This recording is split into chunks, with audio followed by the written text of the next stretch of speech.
My brothers and sisters, as we move through the Gospel of Matthew, we hear how Jesus first proclaims that the kingdom of heaven is at hand.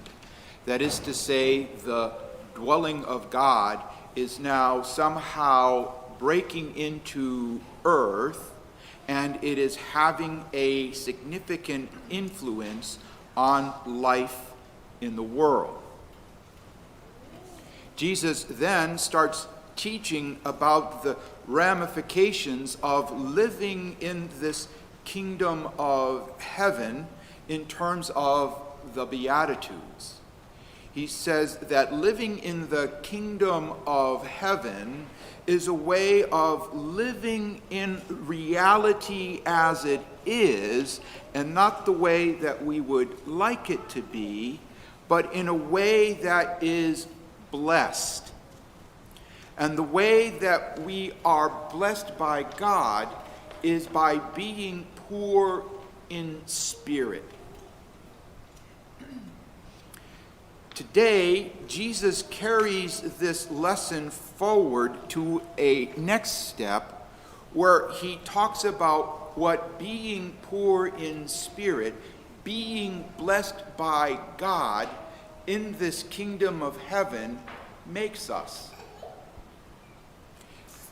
Jesus says to you, to me, to all his disciples, you are the salt of the earth.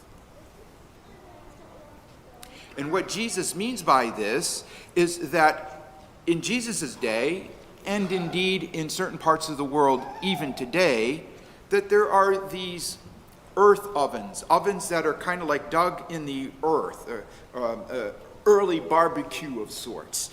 And in this earth oven there would be these salt slabs in it, so that facilitates the burning of these bricks, these mud bricks, these actually dung bricks that are put in there, and it facilitates the burning and the fire so that things could be cooked. And over time, these bricks, these slabs, wear out. They lose their saltiness. And so they are thrown and broken and trampled underfoot. But he says that we are the salt of the earth. We are this spark, in a sense, this ability to allow God's fire to burn, God's graces to become alive in the world, as the kingdom of heaven is all about. Disciples of Jesus are salt of the earth, are ones who are able to facilitate the grace of God breaking in to reality as it is, and not as the way we would like it to be.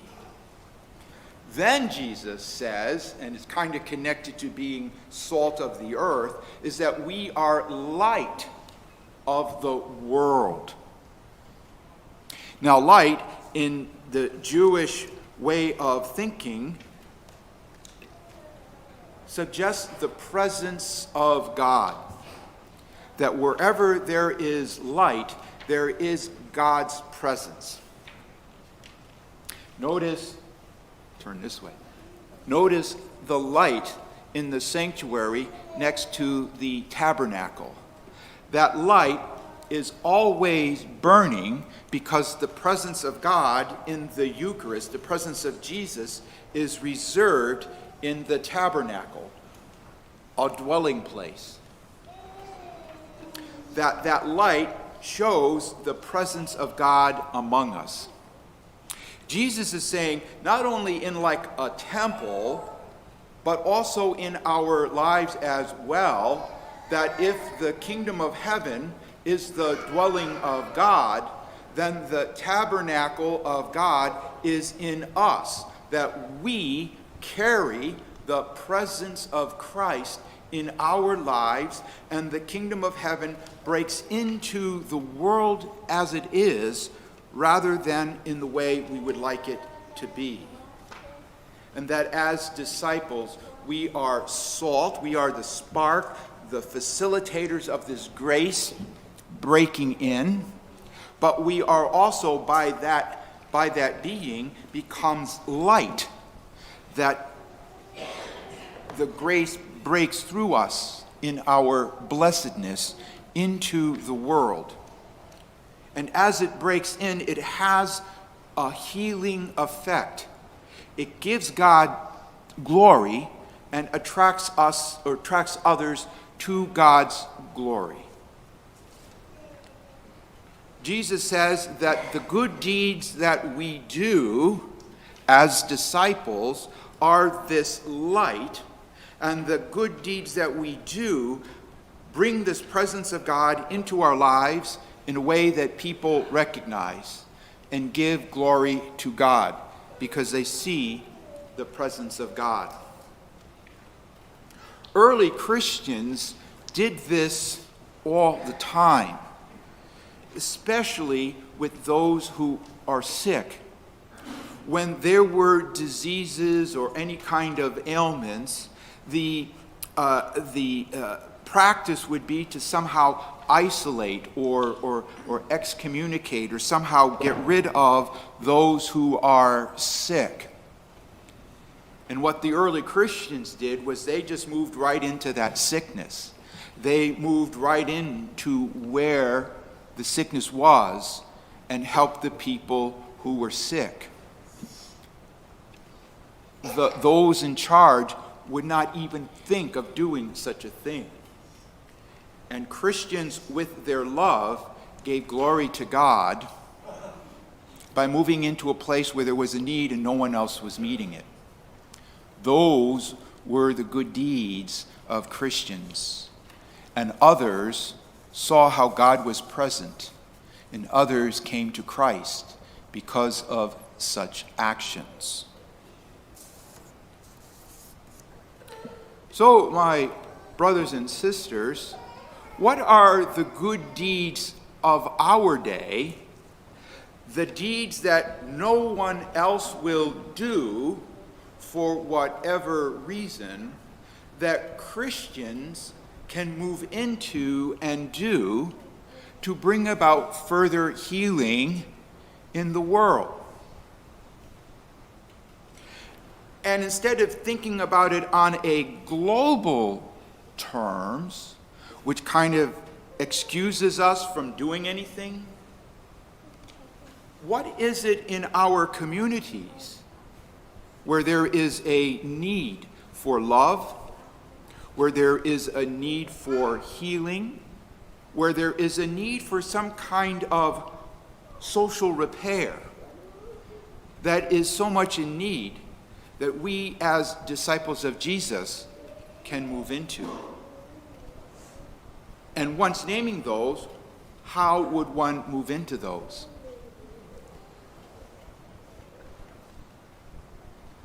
This is a question that is put forward to us because it's a way of showing that the church is indeed, a parish, is indeed not in decline, but being renewed. It is by moving into these areas of discomfort in the world that it is as it is, and not as the way we would like it to be, where God is made known, and people will know that God is indeed alive, that we are light by the deeds that we do. What might these deeds look like? And how might we do it? My brothers and sisters, I can see a parish that finds it very comfortable to pray in public. People enjoy being prayed for. People love to be asked, what can I pray for you? Is there something I can pray for you about?